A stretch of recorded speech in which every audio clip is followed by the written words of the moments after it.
Bonjour et bienvenue dans cette nouvelle vidéo. Aujourd'hui, nous allons isoler dessous des arcades au Mas-Grenier. Donc, euh, donc ça va se jouer en trois parties. Alors, isolation, ossature et le bardage. Pour l'instant, je suis pas allé voir au bardage. On a un CDA à Saint-Porquier qui fait pas mal de bois, donc je vais aller voir ce qu'ils vont pouvoir me proposer. Ensuite, donc là, en fait, on va faire l'isolation. Donc vous voyez derrière moi, je suis dans le fourgon. Voilà, j'ai pris de la laine de bois à cause du déphasage, puisque là vraiment on est sous les arcades, donc c'est à l'extérieur. Donc l'humidité va monter et pour éviter que ça stagne, déjà on va éviter tout ce qui est ouate de cellulose, puisque voilà au niveau de l'humidité, en fait avec l'hiver qu'on a passé, je pense qu'il y a beaucoup de dégâts dans beaucoup de maisons. Il y en a déjà 3 sur Montège que à ma connaissance. Voilà. Et la laine de verre aujourd'hui, j'ai fait beaucoup de neuf et je pense que passer une certaine épaisseur, en fait, ça fait le R ne correspond plus à rien.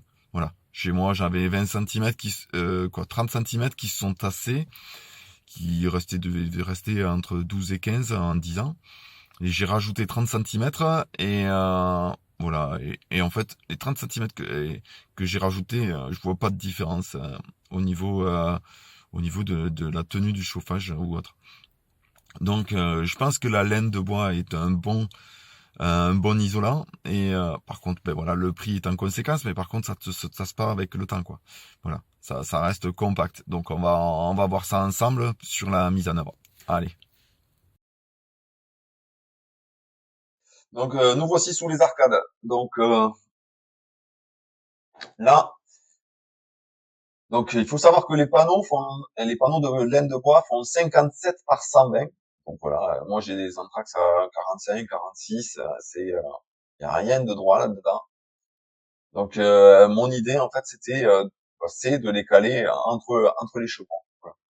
Parce que le bois est un isolant pareil. Du coup, en fait, on peut le caler en deux.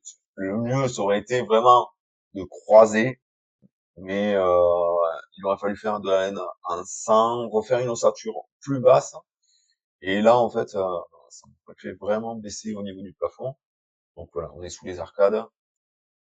Voilà. Bon, donc du coup, j'ai privilégié vraiment de passer dessous entre chevrons directement en isolant à 40 centimètres, en 20 centimètres, qu'est-ce que je dis 20 centimètres, ce qui aurait voilà, en fait à peu près la hauteur des poutres. Voilà, c'est du bois, donc c'est le même coef d'isolation. Voilà, là je prends mes cotes hein, et c'est là que je vais m'apercevoir que j'ai bien fait de prendre l'alligator parce que à couper avec un cutter, c'est impossible. Voilà. Donc je fais mon tracé avec le cutter, comme ça en fait j'ai juste à prendre dessus et je vais couper directement avec l'alligator là, un DeWalt. Je fais un peu de pub, mais voilà. Si je loue mon matos aussi, il n'y a pas de souci. Si vous avez besoin, en fait, pour le faire, je vous proposerai bientôt en fait une vidéo par rapport à l'entreprise que je suis en train de créer. Donc là, on est vous voyez bien qu'en fait j'ai coupé trop court, en ayant coupé trop court, c'est quasiment impossible. Bon, c'était le premier panneau, on m'avait dit 1 cm et demi, 1 cm et demi, sachant que voilà, la laine elle est compactée dans le ballot. Donc quand vous essayez de la mettre, en fait, c'est plus 1 cm et demi, c'est plutôt 2 à 3. Et comme c'est vachement compact, ça vraiment, regardez, ça tient tout seul, et ça prend rien que sur 10 centimètres au lieu d'en prendre sur 20. Donc là, je reprends mes cotes, voilà. Et celui-là, je vais complètement galérer pour le mettre, donc du coup, je le mettrai vraiment à la fin.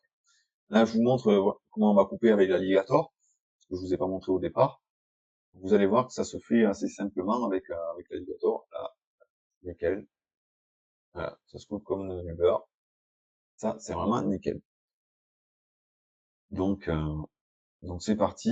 Donc celui-là, je vous ai spoilé. Donc je vais vraiment galérer pour le mettre. En étant tout seul, c'est vraiment une galère en dessous. C'est vrai que voilà, on serait par-dessus, ça serait magnifique. Voilà. Bon, du coup, je mets celui-là que j'ai déjà coupé. Voilà, et celui-là, il s'est mis nickel. Voilà, celui-là, je l'avais coupé à la bonne dimension. Et vous inquiétez pas, en fait, avec le temps, en fait, ça va quand même reprendre sa place, donc du coup, ça bougera pas du tout. Donc là, je vais en remettre un autre. Et je vais pas vous faire 3 heures de vidéo pour vous montrer comment poser des panneaux de bois, en fait, entre chevrons. Alors, voilà, je vous en montre 3. Et, euh, et ensuite, je vous laisse tranquille. Faut pas que la vidéo dure 3 heures. Et 3 heures, c'est vraiment le temps que j'ai mis pour faire ces 14 mètres carrés. Parce que ça a été une vraie galère au niveau des coûts. Donc, ouais. Donc, par rapport à de la laine de verre, de la GR32, c'est la plus compacte, en fait, que j'aurais pu mettre entre chevrons, il aurait fallu 35 centimètres pour avoir le même déphasage que la laine de bois.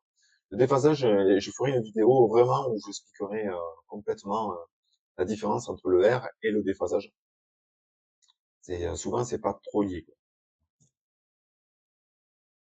Donc là, je fais avec la règle. Je pousse dessus. Vous voyez bien que c'est quand même compact et que voilà, ça fait des marques. C'est pas trop grave.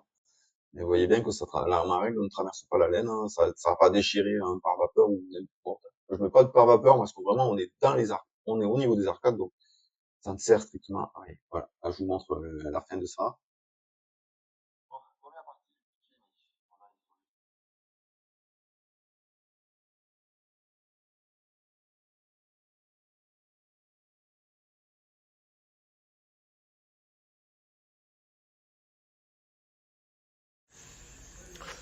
Bon, première partie finie. On a isolé en dessous.